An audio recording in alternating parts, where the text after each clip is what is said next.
हाँ जी सिमरन, क्या हाल है जी आपके? कहाँ से बिलोंग करते हो सिमरन आप? सर मैं कानपुर से हूँ और अभी मैं लखनऊ में हूँ, कॉलेज में हॉस्टलर। लखनऊ में? जी सर। अच्छा, कौन सा कॉलेज है आपका? Sir Amity Lucknow. अच्छा, एमईटी में, ओके, वेरी गुड। और क्या वहाँ पे क्या कोर्स कर रहे हो? सर अभी BA LLB कर रहा हूँ, 5 ईयर होता है ना, उसमें अभी मैं सर 4th ईयर में हूँ। अच्छा, फोर्थ ईयर। और टोटल 5 ईयर्स का है ये? वो इंटीग्रेटेड होगा ना मास्टर्स के साथ में? इंटीग्रेटेड है सर, BA अच्छा, BA वेरी गुड। LLB। तो you have chosen a very good combination, LLB along with company secretary. This is one of the hot combinations in India. तो best of luck for the future. ये बड़ा अच्छा लगा। और company thank you secretary का sir. Result के बारे में कब पता चला था, and how was your reaction scoring 10th rank? Sir क्या कहते हैं, फरवरी को सर 2 PM पे आता है रिजल्ट। और सर उस समय तो मैं नहीं था, मेरा सिर्फ रूममेट था, क्योंकि मेरी फैमिली सर कानपुर में थी। और मम्मी का भी सर क्या कहते हैं, एग्जाम ड्यूटी लगी हुई थी, गवर्नमेंट के टीचर। अच्छा। तो उन्होंने फोन बंद कर दिया था अपना। तो अच्छा। उन्होंने पहले बोला था कि बेटा तुम्हारा रिजल्ट अच्छा ही रहेगा। सर वही 2 बजे से रिजल्ट आया था, तो सर जैसे ही देखा कि दोनों ग्रुप्स में पास हूँ, तो सर एकदम से रोने लग गया। रूममेट भी सर था सर, वो भी गले लग के रोने लग गया। अच्छा। तो सर थोड़ा 5 10 मिनट लगे इन लोगों को, फिर सर उसने मुझे अकेला छोड़ा। फिर सर थोड़ा सा मैं नॉर्मल हुआ, फिर सर फाइनली फिर उसके बाद से अच्छा लगने लगा। और रैंक का कब पता चला था? रैंक का सर मेरे को नहीं दिखी थी अपनी रैंक, क्योंकि मैंने 3 4 लिस्ट थी, उनमें मैंने अपना नाम देखा। तो मुझे तो उसमें नहीं दिखा था। तो अमित अमित वोरा सर ने मुझे कॉल किया था कि बेटा तुम्हारी रैंक आई है ऑल इंडिया रैंक में। अच्छा। तो अच्छा। मैंने जी, जी। तो मैंने उनसे फिर बोला कि सर आप प्लीज मुझे लिस्ट भेज दीजिए। हाँ। उसमें सर फिर मैंने रैंक देखा, तो फिर और अच्छा लगने लगा। हाँ, तो ऑब्वियसली। फिर से मैंने मम्मी को पापा को कॉल किया कि पास भी हो गया हूँ और रैंक भी आई है। तो अच्छा, वो लोग वेरी सर गुड। कॉल करके थोड़ा थोड़ा इमोशनल हो गए थे। ऑब्वियसली ऑब्वियसली, ये तो मोमेंट ही ऐसा है, इमोशनल होने वाला जो मोमेंट है ये वाला। बहुत बहुत मुबारक है आपको, आपके पेरेंट्स को बहुत कॉन्ग्रेचुलेशन फ्रॉम आवर साइड। मैं आपको अपना भी एक छोटा सा इसमें, अच्छा पहले आप मेरे को ये बताओ कि ऐसा क्या हुआ कि आपको रैंक दिखाई नहीं दिया और अमित वोरा सर ने रैंक देख के आपको बता दिया? कहाँ पे गड़बड़ हुई आपकी तरफ से? सर कई सारी, जैसे प्रोफेशनल का ओल्ड की लिस्ट थी, न्यू की लिस्ट थी, और टॉप 3 की लिस्ट थी, वैसे ही एग्जीक्यूटिव की ओल्ड की, न्यू की और टॉप 3 की।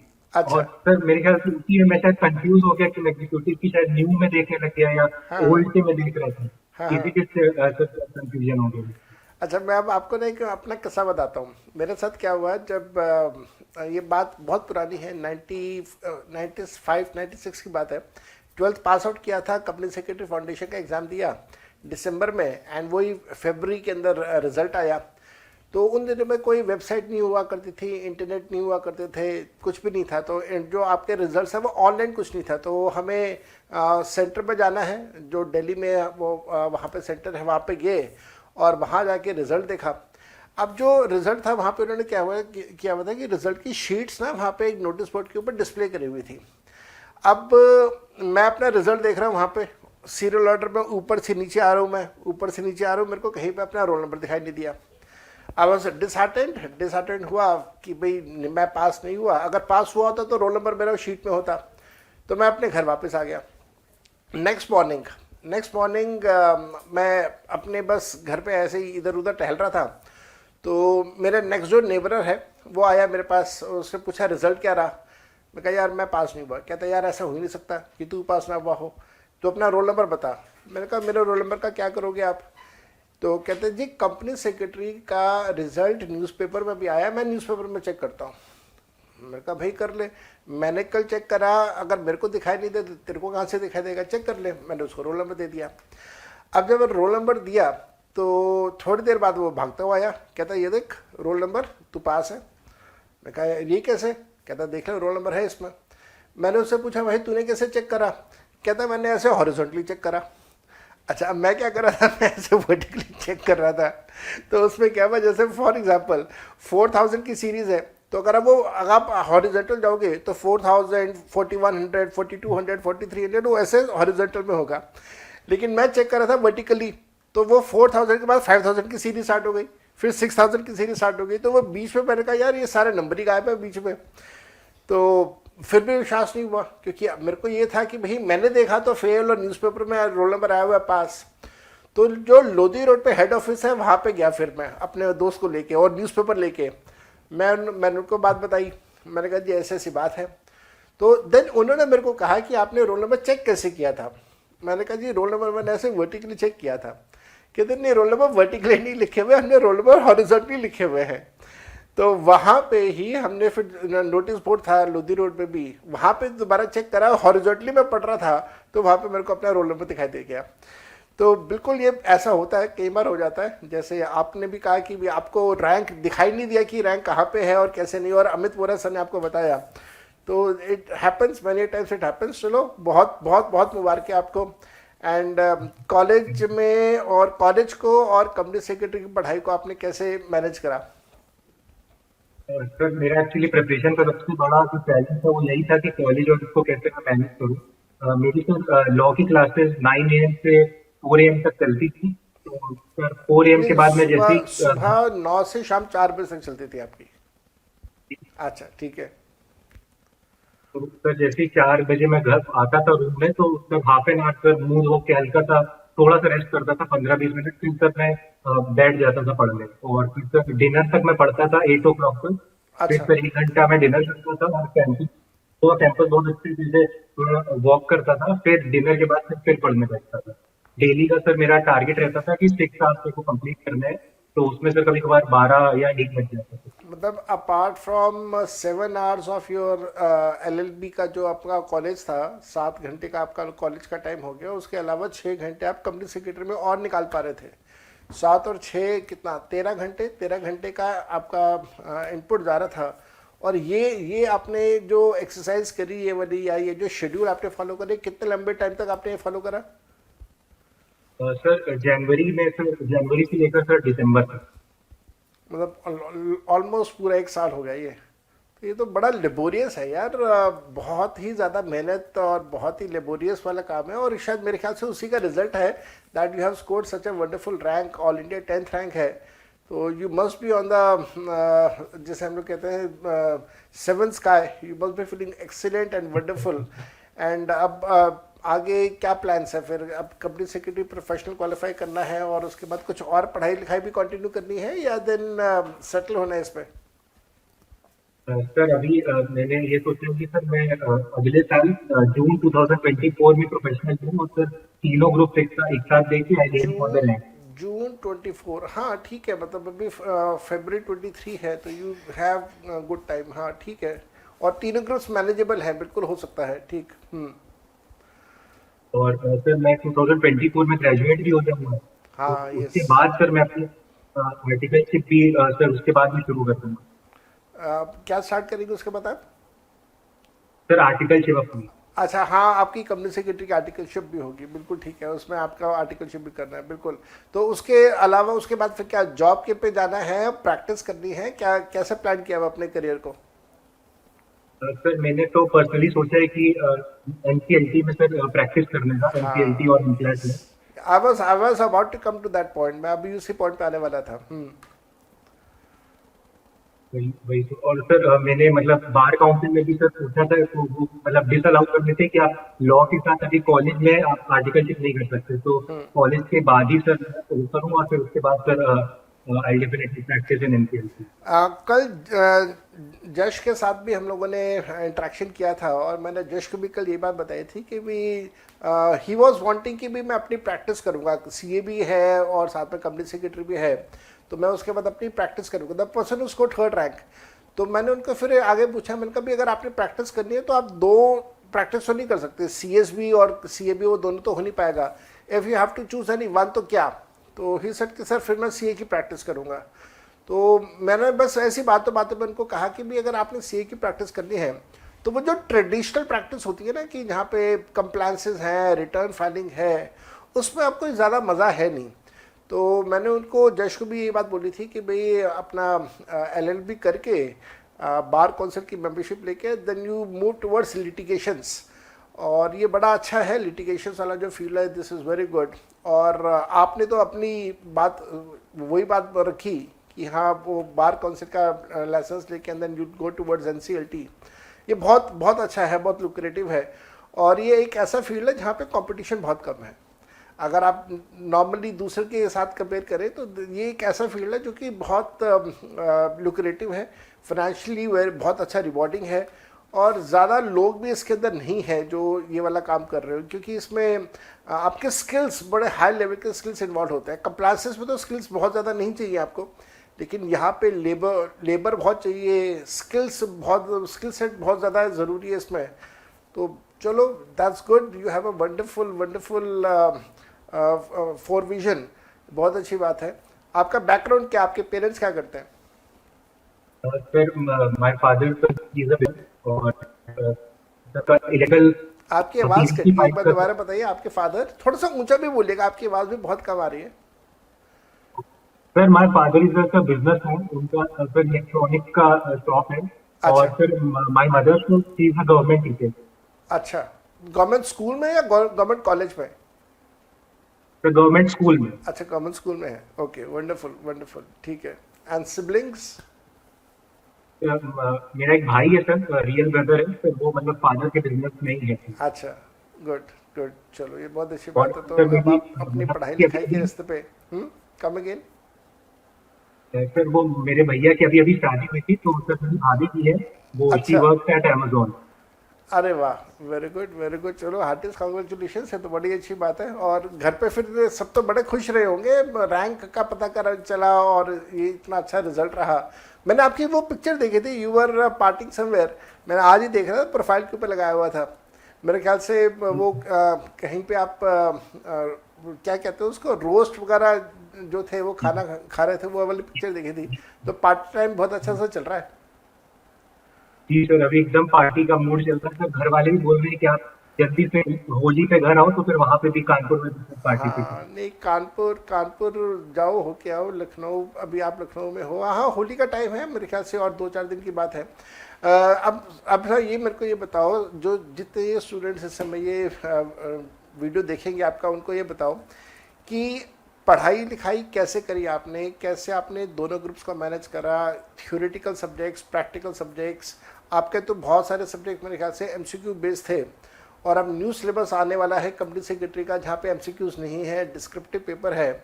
तो कैसे कोई भी एक नया स्टूडेंट है जो आपका ये वीडियो देख रहा है, जो आपसे इंस्पिरेशन लेना चाहता है, वो कैसे अपनी प्रिपरेशंस को आगे बढ़ाए, ताकि वो भी आप जैसे इतना अच्छा रिजल्ट अचीव कर सके? थोड़ा सा जो नेक्स्ट जनरेशन है उसको इसके ऊपर हाईलाइट करो ना। सर सबसे पहली बात तो मैं बोलना चाहूंगा कि जो सीखने वाले उन लोग को एकदम क्लैरिटी रहे कि मुझे दोनों मॉड्यूल देने हैं, और कम से कम 10 या 11 मंथ की प्रिपरेशन के बाद देने हैं। क्योंकि सबसे पहले तो आपकी आपने मेरे मन की बात बोल दी। मैं हमेशा से स्टूडेंट को ये बात बोलता हूँ, स्टूडेंट्स बहुत ज़्यादा ईगर रहते हैं कि भी अभी मेरा लेटेस्ट से CET क्वालिफाई हुआ, या for that matter CA foundation qualify हुआ, और जो मेरा फर्स्ट अटैम्प्ट आ रहा है 6 महीने बाद, 7 महीने बाद, मैं वो फर्स्ट अटैम्प्ट के अंदर एग्ज़ाम दे दूँ, और वो नहीं हो पाता वो, क्योंकि इसके लिए अब आपको प्रिपरेशन बहुत करनी है। क्लासेस के बाद मेन काम शुरू होता है। क्लासेस के बाद जब आप सेल्फ स्टडी करने के लिए बैठते हैं, रिविजन्स के लिए बैठते हैं, that is the main time जब आप लर्निंग मोड में जाते हैं। उससे पहले तो वो सिर्फ एक बस काम चल रहा होता है, लेकिन जो एक्चुअल लर्निंग है, प्रोडक्टिबिलिटी है, जिसकी वजह से आप अपने फेल या पास की कैटेगरी में पहुंचते हैं, वो आता है जब आपकी क्लासेस कंप्लीट हो जाती हैं। और मैं सबको ये बात बोलता हूँ कि कम से कम 2 बार या 3 बार रिवीजन आपकी कंप्लीट हो, उसके बाद आप एग्ज़ाम में जाएं। For that you need time. तो आपने बिल्कुल मेरे मन की बात बोली है, मेरे मुंह की बात बोली है कि अपना पहला एग्ज़ाम तो हमेशा स्किप कर देना चाहिए, एंड जो आपका सेकेंड एग्ज़ाम आ रहा है उसके अंदर आप अपने प्रॉपर पढ़ाई करके, रिवीजन करके एग्ज़ाम देना चाहिए। आप कुछ कह रहे थे, मैंने आपको कट किया, आई एम रियली सॉरी, आप कंटिन्यू करिए। No problem sir. सर मैं यही कह रहा था कि मतलब क्लैरिटी रहे आपको, और थ्योरी और प्रैक्टिकल के जो मिक्स है उसमें क्या हाँ होता है कि CS के स्टूडेंट्स कभी कभार ये सोचते हैं कि हम लोग का फोकस थ्योरी पे होना चाहिए, हाँ, जबकि जो आपके जो एग्रीगेट है, जो आपके जो मतलब मार्क्स को ऊपर लेके जाएंगे, वो आपके प्रैक्टिकल सब्जेक्ट ही है, ठीक बात है, SSM और MCO CMA।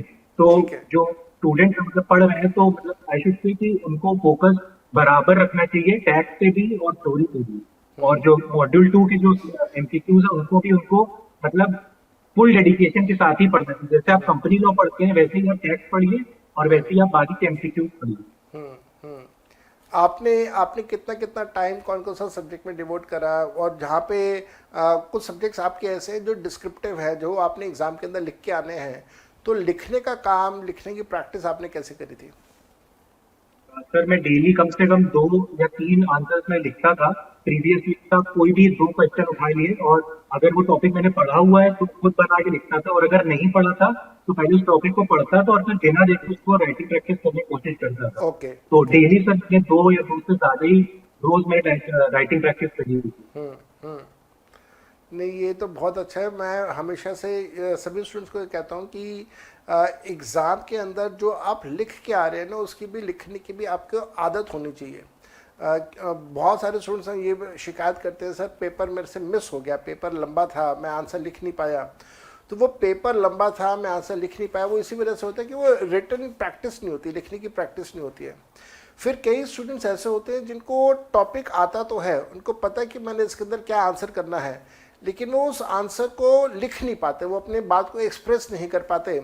उस चीज़ को भी अवॉइड करने के लिए, उससे बचने के लिए अगेन आपको लिखने की आदत और प्रैक्टिस ज़रूर होनी चाहिए। और जब मैं अगर अपनी क्लासेस की बात करूं तो सीए के जो स्टूडेंट्स हैं उनको तो मैं सारे के सारे नोट्स बनवाता हूं, लिखवाता हूं। कुछ स्टूडेंट्स को लगता है कि नहीं यार अननेसेसरी है, ज़रूरत नहीं है। मे बी शायद ये वो स्टूडेंट्स हैं कि भाई लिखने की ज़रूरत नहीं है, ये वो स्टूडेंट्स हैं या जो कि या तो बिल्कुल ही इग्नोरेंट है सिचुएशन को लेके, या फिर वो ऐसे स्टूडेंट्स हैं जो कि बहुत ब्रिलियंट है, जिनको लगता है यार ये तो मैं खुद लिख लूँगा। लेकिन एक एवरेज स्टूडेंट जो है उसको ये लिखने की आदत डालनी ही पड़ेगी, चाहे वो सीएस कर रहा हो, सीएमए कर रहा हो, सीए कर रहा हो, and for that matter BCom के एग्जाम्स में भी होता है। बीकॉम के एग्जाम में भी तो अल्टीमेटली आपने लिख के आना है। तो जब तक आप लिखेंगे नहीं, वो हमेशा आपको प्रॉब्लम बना रहेगा। जो स्टूडेंट्स यूपीएससी कर रहे होते हैं ना, तो यूपीएससी में जितने भी कोचिंग सेंटर्स हैं क्रॉस इंडिया, वो स्पेशल क्लासेस कंडक्ट करते हैं आंसर राइटिंग के लिए। वहाँ पे राइटिंग, आंसर राइटिंग के ऊपर इतना ध्यान दिया जाता है, इतना फोकस किया जाता है कि स्पेशल क्लासेस कंडक्ट की जाती हैं आंसर राइटिंग के लिए। और यहाँ पे हमारी जो ये वाली फील्ड है, कॉमर्स फील्ड है, सीए में, वहाँ पे स्टूडेंट थोड़े से हैप्पी गो लकी और थोड़े से इजी गो वाले हो जाते हैं। उनको लगता है नहीं यार ठीक है, कोई बात नहीं, मेरे को नहीं भी मैं लिखूंगा, पीडीएफ में अंडरलाइन कर लूँगा, एग्ज़ाम में जाके लिख दूंगा। पर वो मेरे ख्याल से हो नहीं पाता। ये हमेशा प्रॉब्लम्स आती हैं, स्ट्रगल करते हैं स्टूडेंट्स। और ग्रामर बहुत ज़्यादा इंपॉर्टेंट रोल प्ले करती है। अगर आप कुछ लिख रहे हैं एज अ स्टूडेंट और सामने एग्जामिनर उसको समझ ही नहीं पा रहा है, पढ़ ही नहीं पा रहा है, तो वो आपको नंबर भी नहीं दे पाएगा। तो इस चीज़ में आपने बिल्कुल ठीक किया, बहुत अच्छा किया आपने कि आपने आंसर्स को लिखा, और लिखने से बेनिफिट मिलता है, डेफिनेटली बहुत बेनिफिट मिलता है। मल्टीपल चॉइस क्वेश्चंस कैसे किए, एमसीक्यूज की प्रैक्टिस कैसे करी आपने? सर मैं एक चीज और मैं बोलना चाहूंगा कि हमारे बैच में भी सर आपने जो इनकम टैक्स था और जो सर इनडायरेक्ट टैक्स था वो आपने पूरा लिखवाया था सर। हाँ। और मतलब hats off to you sir, मतलब आपके हार्डवर्क को मैंने देख के मैं इतना ज्यादा इंस्पायर्ड हुआ कि अगर मतलब आपका एग्जाम नहीं था लेकिन आप स्टूडेंट से ज्यादा एफर्ट डालते थे, क्योंकि आप भी सर लिखते थे हम लोग के साथ। तो मुझे लगता था कि अगर टीचर इतना एफर्ट डाल रहा है तो हमारा एग्जाम में हम लोग को स्टूडेंट्स, हम लोग को तो इससे ज्यादा एफर्ट डालना चाहिए। तो sir really sir heads of कि थैंक यू। आपने इतना ज्यादा डेडिकेशन और इतना अच्छे से हम लोगों को पढ़ा। हाँ, पर वो अगर आपने लिखा है, और जैसे आपने लिखा, आपके बैच के अंदर और भी बहुत सारे स्टूडेंट्स ने लिखा, तो मेरे को ऐसा लगता है लिखते लिखते लिखते ना आपको बहुत सारी चीज़ें याद भी हो जाती है। और फिर उसमें क्या रहता है कि जब आप कोई चीज़ लिख रहे हैं ना, तो उसको रिवाइज करना बहुत आसान रहता है। अगर आपके पास कोई बुक है जिसके अंदर थोड़ी सी हार्श लैंग्वेज है, टिपिकल लैंग्वेज है, उसको पढ़ना, उसको रिवाइज करना, उसे रिटेन कर पाना इज़ वेरी टफ। और अगर इसको कंपेयर करें अपने हाथ के लिखे हुए नोट्स, और मैंने जैसे क्लास में भी कई बार कहा, कई बार ऐसा होता है कि आपने अपने हाथ से कोई चीज़ लिखी हुई है ना, और अगर आपको एग्जाम में याद नहीं आ रही है, आप हल्का सा कुछ सेकंड के लिए आंखें बंद करोगे ना, तो वो पूरा पेपर आपकी आंखों के सामने आ जाता है, और आपको ये याद आ जाता है कि अच्छा हाँ, मैंने कौन सी चीज़ कहाँ पे लिखी हुई थी। तो डेफिनेटली लिखने के बेनिफिट्स हैं। हाँ, आपके बैच के बाद वाला जो बैच था, फिर वहाँ पे मैंने लिखवाया नहीं था कंपनी सेक्रेटरी में, वहाँ पे फिर मैंने नोट्स दिए थे और उसी नोट्स में से करवाया था। क्योंकि वो स्टूडेंट्स की डिमांड वहाँ पे ऐसी थी। आपके बैच के अंदर स्टूडेंट्स ने डिमांड करी थी सर हमें लिखवा दो, तो मैंने आपको लिखवाया था। तो ये चलो बहुत बहुत अच्छा रहा। तो जो आपने नोट्स लिखे हुए हैं वो अभी तक संभाल के रखे होंगे आपने? जी सर, बिल्कुल। मेरे को तो लगता है सर वो as a life long asset मेरे पास रहेंगे। और मेरे को भी सर 5 रजिस्टर थे सर, मैंने मतलब बहुत अच्छे से लिखा। और इनफैक्ट सर मैंने आपकी जो इनकम टैक्स और इनडायरेक्ट टैक्स की बुक थी वो भी सर मैंने मंगाई थी, सीए इंटर वाली। अच्छा, दोनों हाँ सर वो मैंने ली सी थी। ए सी ए इंटरवल आपने यूज़ करी होगी। हाँ, उसके अंदर बहुत सारे एमसीक्यूज़ हैं, तो बहुत सारे जी एमसीक्यूज़ सर, उसके जी, अंदर जी। दिए हुए हैं। बहुत और उसके अंदर वो जो 1000 के ऊपर एमसीक्यूज़ की हैं, MCQ। उसके अंदर जो एमसीक्यूज़ है वो उसके अंदर एमसीक्यूज़ में बहुत सारे कंपनी सेक्रेटरी एग्जाम के क्वेश्चन मैंने दिए हुए हैं। तो ये डेफिनेटली और वो उसमें जो तो चीज़ एमसीक्यूज़ आपने सारे अटेम्प्ट करे थे बुक में से या कैसे आपने मैनेज करा था? सर बुक में से मैं ऐसे करता था कि सबसे जैसे कोई कोई भी सर चैप्टर है तो सबसे पहले आपने जो लिखवाया है पहले हाँ। उससे पढ़ता था। फिर सर आपकी जो बुक थी उसको मैं रीड करता था। अच्छा। उसमें सर जैसे सीए इंटर के एग्जाम्पल्स थे वो सर थोड़े से मेरे को डिफिकल्ट लगते थे। हाँ।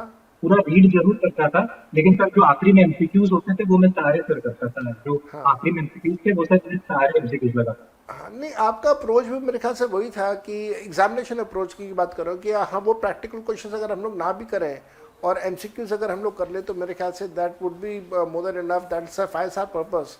लेकिन अब जो नया सिलेबस है उस नए सिलेबस के अंदर क्योंकि पेपर डिस्क्रिप्टिव है तो वहाँ पे लिखना है, वहाँ पे फिर प्रैक्टिकल क्वेश्चंस को भी सॉल्व करना होगा। एमसीक्यूज उन्होंने हटा दिया। तो आप जो न्यू जनरेशन या न्यू लॉट कंपनी सेक्रेटरी के स्टूडेंट्स का आ रहा है जो अब न्यू सिलेबस में इनरोल हो रहे हैं, उनको आप क्या सलाह देंगे, कैसे पढ़ना चाहिए और कैसे अच्छा स्कोर करना चाहिए, खासतौर पर टैक्स के सब्जेक्ट में कैसे पढ़ना चाहिए? टैक्स का तो मतलब ऐसा है कि कई सीएस के बच्चों को डर भी लगता है टैक्स से। तो पहली चीज ठीक है। तो ये है कि डरिए मत, क्योंकि बहुत अच्छा है। और अगर आप जसप्रीत सर से पढ़ेंगे तो वो डेफिनेटली उसको इतना इंटरेस्टिंग पर बना देंगे कि आपको लगेगा कि यार टैक्स में तो मुझे अच्छा करना ही करना है। और अब तो डिस्क्रिप्टिव हो गया है तो डेफिनेटली आपको और डिटेल में वो पढ़ना और पड़ेगा। डिटेल में, हाँ और बिल्कुल। हाँ। आपको लिखने की प्रैक्टिस आपको आनी चाहिए। और जो मतलब जैसे सीए इंटर के जो एग्जांपल्स होते थे, अब तो आपको वो भी देखना आना चाहिए, क्योंकि अब मेरे ख्याल से आपको वैसे ही सॉल्व करना पड़ेगा। तो डेफिनेटली आपको अब ज्यादा एफर्ट डालना पड़ेगा, क्योंकि अब थ्योरी मतलब सब्जेक्टिव पेपर आएगा तो आपको राइटिंग प्रैक्टिस तो चाहिए ही रहेगी। और आपके कॉन्सेप्ट क्लियर रहेंगे तभी आप वहाँ पे उसको पूरा सॉल्व कर पाएंगे लिख के। बिल्कुल ठीक बात है। ये जो आपने कहा कि हम लोगों ने क्लास के अंदर जो कंसेप्ट कवरेज करी है, आपको याद होगा बहुत सारी जगहों पे हम लोगों ने हिस्टोरिकल बैकग्राउंड्स को रिलेट करा था कंसेप्ट के साथ। जिसमें एक एग्जांपल हमेशा से याद आता है कि वो जो हाउस प्रॉपर्टी में सेक्शन 24 क्लॉज बी है, इंटरेस्ट ऑन बॉरोड कैपिटल में, वहाँ पे वो अटल बिहारी वाजपेयी साहब ने क्या किया था, उनके जो फाइनेंस मिनिस्टर थे यशवंत सिन्हा साहब, उन्होंने क्या किया था। तो अगर वो उस तरह के हिस्टोरिकल बैकग्राउंड्स को अगर सेक्शन के साथ हम लोग रिलेट करें कि ये सेक्शन आज की प्रेजेंट फॉर्म में इस वजह से है क्योंकि इसका हिस्टोरिकल बैकग्राउंड ये है, तो अगर वो होता है तो मेरे ख्याल से वो चीज़ें रट्टाफिकेशन होती नहीं वहाँ पे, फिर वो चीज़ समझ आती है कि क्या करना है कैसे करना है, और वो बहुत ज़्यादा हेल्पफुल हो जाता है। और हालांकि वो एमसीक्यूज में कहीं मैटर नहीं करता, बट सब्जेक्ट की ओवरऑल अंडरस्टैंडिंग के लिए, और मैं हमेशा से ये बात बोलता हूँ, सभी को बोलता हूँ मैं, कि जो सब्जेक्ट है ना टैक्स का, ये बेसिकली आपकी एक लाइफस्टाइल होना चाहिए, ये एक आपकी जीवन शैली का पार्ट होना चाहिए। ये एक सब्जेक्ट ऐसा है जो हर किसी की लाइफ को टच करता है।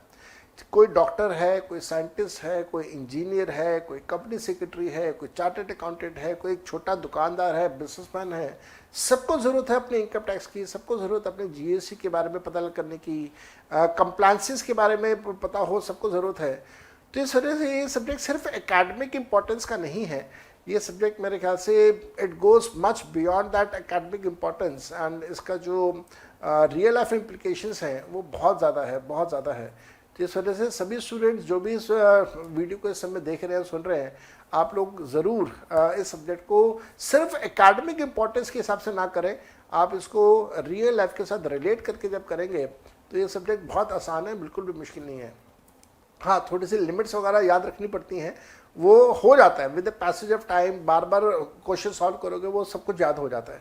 आप क्या कहते हैं सिमरत इस पर? डेफिनेटली ऐसा है कि मतलब ताकि हर प्रोफेशन को टच करता है। हाँ। तो बिल्कुल सर, टैक्स हम लोगों को बिल्कुल अच्छे से पढ़ना चाहिए। और एक चीज और रहती है कि जैसे स्टूडेंट्स को लगता है कि टैक्स मतलब सिर्फ सीए का काम है, हाँ, लेकिन किसी कंपनी में जाएंगे तो डेफिनेटली आपको टैक्स की एक अच्छी नॉलेज होनी ही चाहिए, बिल्कुल तभी आप एक अच्छी एडवाइस दे पाएंगे, क्योंकि कोई भी डिसीजन होगा तो उसमें टैक्स एक बहुत बड़ा फैक्टर रहेगा। बिल्कुल ठीक कह तो रहे हैं।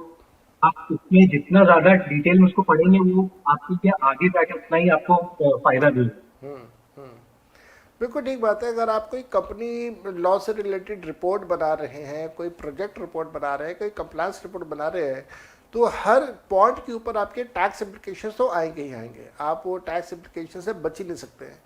तो टैक्स इम्प्लीकेशन अगर अच्छे से पता होंगे तो उनको अप्लाई कर पाना मेरे ख्याल से वो बहुत ज़्यादा आसान हो जाएगा। और जैसे आपने कहा कि डेफिनेटली वो आपका जो ओवरऑल वर्क कल्चर है उसका भी ये पार्ट बनता ही बनता है। चलो, बहुत अच्छी बात। और आपको एक बार फिर से बहुत बहुत मुबारक। और सभी आपके जो नियर्स एंड डियर्स हैं, ख़ासतौर पे आपके पेरेंट्स जिनके बहुत सेक्रीफाइसेस होते हैं। मैं इस समय थोड़ा सा को रिलेट कर पा रहा हूँ आपके पेरेंट्स के साथ। जैसे आपके पेरेंट्स ने आपको घर से दूर भेजा हुआ है, कानपुर से आप लखनऊ गए हुए हैं, तो मैं रिलेट इसलिए कर पा रहा हूँ क्योंकि मेरी भी बिटिया मेरे से दूर है। मैंने पढ़ाई के लिए उसको दूसरी जगह भेजा हुआ है। तो यस, सेक्रीफाइसेस हैं, पेरेंट्स के सेक्रीफाइसेस होते हैं। बहुत बार होता है कि मिलने का मन करता है, लेकिन हम we people hold our self कि नहीं, बच्चे की भलाई इसमें है कि वो वहाँ पे गया हुआ है, पढ़ाई कर रहा है। तो मेरा रिगार्ड पे कीजिएगा अपने पेरेंट्स को, दोनों फादर एंड मदर, एंड अपने भाई को good wishes, and good wishes to you as well for your future endeavours. बहुत अच्छा लगा आपसे बात करके। मेरे ख्याल से हम लोगों ने during the course of the subject शायद हम लोगों का बहुत ज़्यादा इंट्रैक्शन नहीं हुआ है, लेकिन आज आपसे मिलके, आपसे बात करके बहुत अच्छा लगा। Best of luck to you as well for the future endeavours once again, and bye bye, take very good care of yourself. आपकी तरफ से कुछ लास्ट वर्ड्स हैं तो ज़रूर बताइए। लास्ट वर्ड यही रहेंगे कि स्टूडेंट्स है उनका मतलब उनको जो आजकल एक मतलब ट्रेंड चल गया है कि टीचर और स्टूडेंट का रिलेशन एज ए मतलब कंज्यूमर और सप्लायर का हो गया है। बट मैं ठीक ये है। कहना चाहूंगा कि आप प्लीज इससे बाहर आ जाइए। जो पहले इंडिया में होता था कि मतलब जो गुरु था उसको एकदम रिस्पेक्ट दी जाती थी, आज भी आप लोग प्लीज ऐसा ही करिए। और मतलब एज अ सर्विस प्रोवाइडर उनको कभी मत देखिए, और आपके वेल विशर है टीचर्स और उनकी हर बात मानिए। नहीं, आप ठीक कह रहे हो। उसमें मेरे को लगता है कि दोनों तरफ से ही ये जो गड़बड़ स्टार्ट हो गई, टीचर्स भी बहुत ज़्यादा प्रोफेशनल्स हो गए, स्टूडेंट भी बहुत ज़्यादा मटेरियलिस्टिक हो गए। तो मेरे ख्याल से वो दोनों तरफ से हुआ। इस वजह से आज की ये पोजीशन है कि वो एक म्यूचुअल रिस्पेक्ट जो है वो कहीं ना कहीं मिसिंग है। स्टूडेंट के मन में टीचर के लिए, टीचर के मन में स्टूडेंट के लिए वो म्यूचुअल रिस्पेक्ट थोड़ा सा मिसिंग है। But I am of the firm belief कि आप जैसे जो इतने होनहार स्टूडेंट्स हैं, मेरे ख्याल से जो डाउन टू अर्थ हैं, इतने सिंपल हैं, ग्रास रूट से जुड़े हुए हैं, तो मेरे को पूरा पूरा विश्वास है कि आप जैसे जो स्टूडेंट्स हैं, you will be the torch bearer. And आप लोग बिल्कुल ये वाला जो मिसकंसेप्शंस हैं, या जो ये एक कल्चर सा बन रहा है प्रोफेशनलिज्म का, और जैसे हम कहें कमर्शलाइजेशन ऑफ एजुकेशन का, उसको आप दूर करने में पूरी पूरी मदद करेंगे। अपने स्टूडेंट्स को, अपने जो जूनियर्स हैं उनको आप ज़रूर इसके बारे में बताएंगे। एंड मैं भी सभी स्टूडेंट्स को इसमें बता देता हूँ that we people are there to help you out. The only thing is that you need to approach us. आप लोगों को हमारे पास आना होगा, अप्रोच करना होगा। And if you are approaching us, let me tell you, जितने भी फैकल्टी मेम्बर्स हैं, चाहे वो मैं हूँ, कोई भी ABCXYZ है, कोई भी आपको कभी भी मना नहीं करेगा। लेकिन आपको ये लगता है कि नहीं, मैं फैकल्टी मेम्बर के से नहीं पूछूंगा, अपने दोस्त से पूछ लूँगा, यूट्यूब पे कुछ देख लूँगा, तो शायद कहीं ना कहीं वहाँ पे डिस्कनेक्ट आता है। तो वो डिस्कनेक्ट मत होने दीजिए। We people are always there for you people. आप लोगों के भले के लिए हम लोग काम कर रहे हैं। तो on this high note, take very good care of yourself. Bye bye, best of luck for your future everybody.